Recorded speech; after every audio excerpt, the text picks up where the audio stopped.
La perfusión pulmonar es entonces el movimiento convectivo de la sangre que va a transportar los gases disueltos desde y hacia los pulmones y va a ser equivalente al gasto cardíaco que bordea los 5 litros por minuto en general, pero teniendo consideración que va a ir aumentando desde el vértice hacia la base y ya en el área más inferior de la base va a experimentar una pequeña disminución.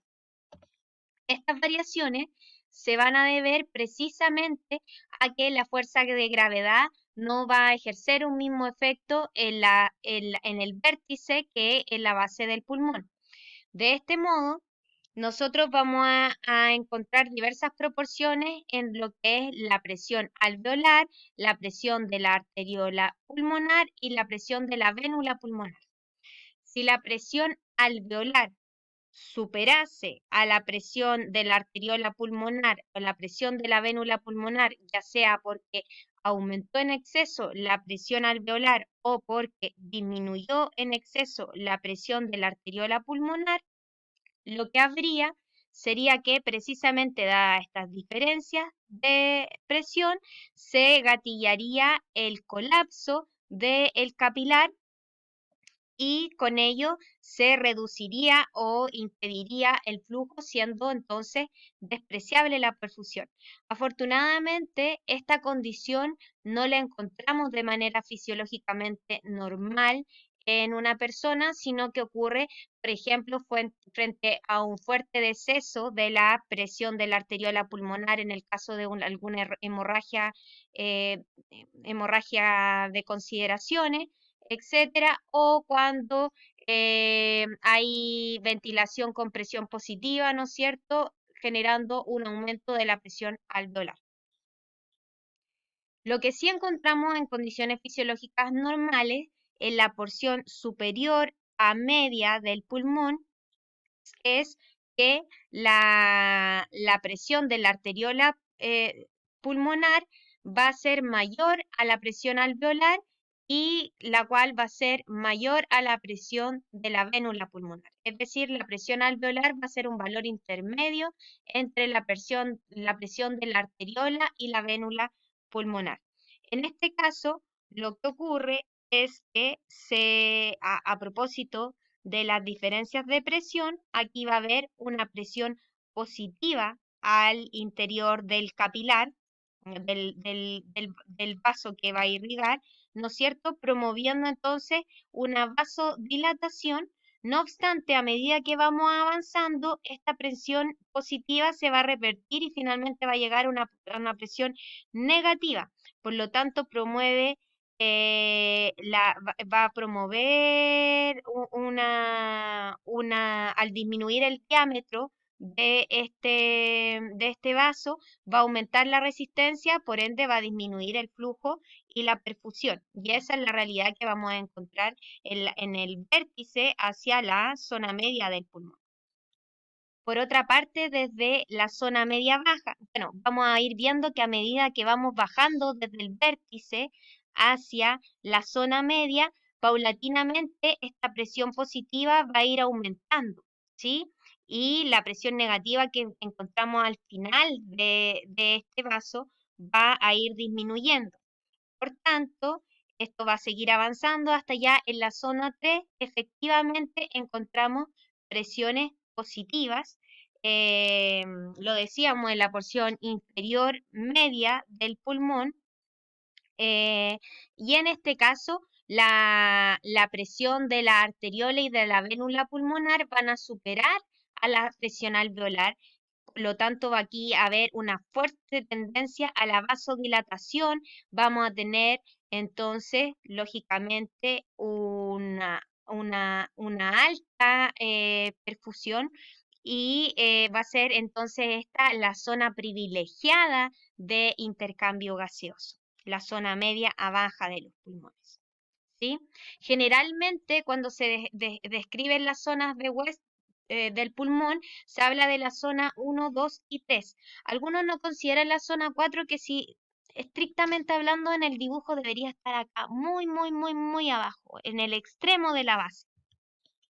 En el extremo de la base vamos a encontrar el mismo comportamiento a nivel de vasos alveolares, es decir, la arteriola y la vénula pulmonar también van a presentar una presión mayor que la presión alveolar, pero en los vasos extraalveolares, recordemos, lo revisábamos anteriormente, la presión del espacio intrapleural va a ser menos negativa en la base del pulmón.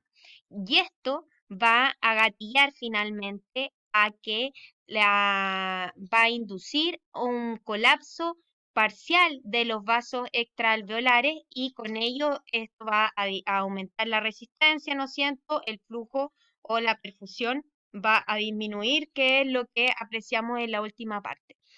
Esta zona 4 no siempre, insisto, se revisa, pero es relevante también conocer cómo fuera de los alveolos, ¿no es cierto? También es relevante el comportamiento de los vasos sanguíneos para permitir una correcta perfusión.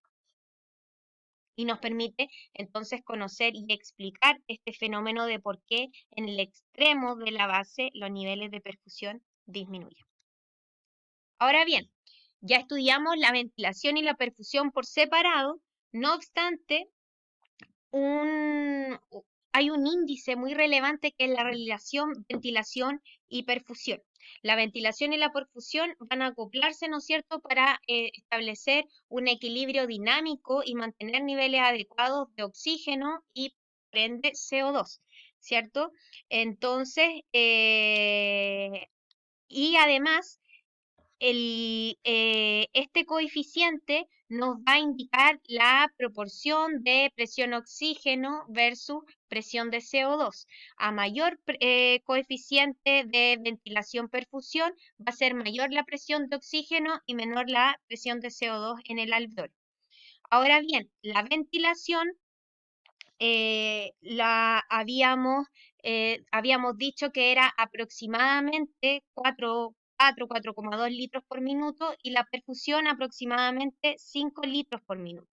Por lo tanto, si establecemos la relación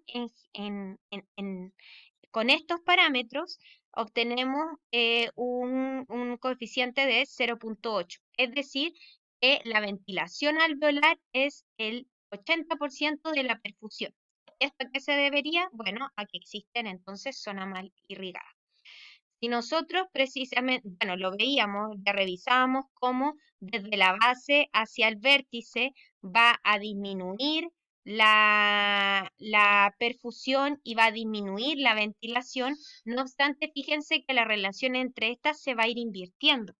Por lo tanto, en el vértice es donde yo voy a encontrar una mayor proporción ventilación a ventilación-perfusión, que de hecho en sus extremos alcanza aproximadamente un valor de 3,3, que es lo que también vemos en la tabla, a diferencia de la base donde ya va a alcanzar cerca de 0,6, ¿no es cierto? Acá es lo que revisábamos más o menos donde se unen, que bordea los 0,8, 1 este índice. Y esto lógicamente va a ir asociado a que en el vértice vamos a tener una ventilación que va a ser mayor a la perfusión, por lo tanto ya lógicamente sin sacar número o hacer alguna operación, yo puedo decir va a ser mayor a 1 y efectivamente es 3,3. Y por ende, acá, como lo decíamos, la presión de oxígeno, a propósito de que esta relación es mayor, se condice con que la presión de oxígeno es mayor y la presión de CO2 es menor.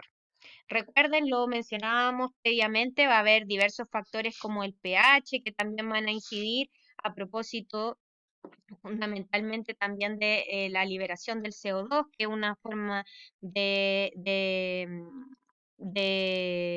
transporte importante en